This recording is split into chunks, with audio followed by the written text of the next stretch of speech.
एक सेठ से लक्ष्मी जी रूठ गई। जाते हुए बोली, मैं यहां से जा रही हूं, अब मेरी जगह नुकसान आएगा, तैयार रहना, और अगर तुम जाते जाते मुझसे कुछ मांगना चाहते हो तो बोलो।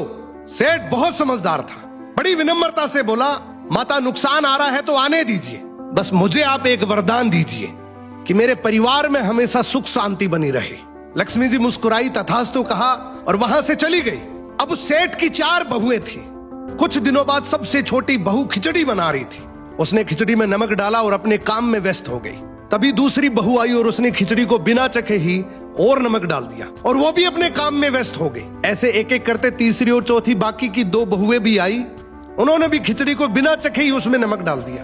अब रात को सबसे पहले सेठ खाना खाने बैठा।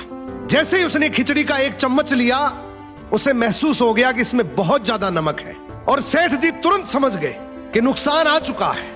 किसी से कुछ नहीं कहा, चुपचाप खिचड़ी खाई और चला गया। अब सेठ के बाद खाना खाने की बारी आई सबसे बड़े बेटे की। बेटे ने खिचड़ी का 1 निवाला लिया। उसने परिवार वालों से पूछा, पिताजी ने खाना खा लिया? उन्होंने कुछ कहा? तो बाकी सबने जवाब दिया, हाँ पिताजी ने तो खाना खा लिया, लेकिन किसी से कुछ नहीं कहा। तो बड़े बेटे ने भी चुपचाप खिचड़ी खाई और चला गया।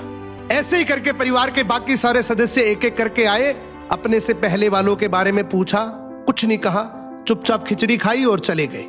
अब रात को सेठ जी सो रहे थे, सपने में नुकसान आया और हाथ जोड़कर बोला, भाई मैं यहां से जा रहा हूं, मैं यहां नहीं रह सकता।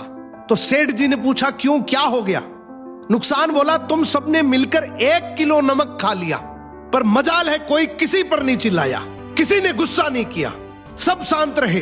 अब जिस परिवार में इतनी सुख शांति हो, आपस में इतना प्यार हो, वहां पर मैं नहीं रह सकता। निष्कर्ष कि जिंदगी है तो उतार चढ़ाव, दुख सुख, फायदा नुकसान सब चलता रहेगा, लेकिन जिस परिवार में आपस में लोगों में प्यार है, सुख शांति है, छोटे में आदर, बड़े में बड़प्पन है, उस परिवार का कोई नुकसान, कोई आपदा कुछ नहीं बिगाड़ सकती।